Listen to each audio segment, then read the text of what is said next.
চিঙ্কু 625 ওয়াটের দুটি প্যানেল লাগিয়েছি, আরও একটি প্যানেলের জন্য জায়গা রেখে দিয়েছি।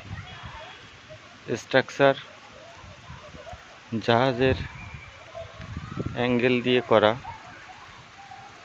50 কেজি ওজন স্ট্রাকচারের প্লেট দুটি 625 1250 ওয়াট। আরও একটি প্লেট সংযোগ করার জন্য জায়গা আছে, ঝড়ে না উড়ে যাওয়ার জন্য।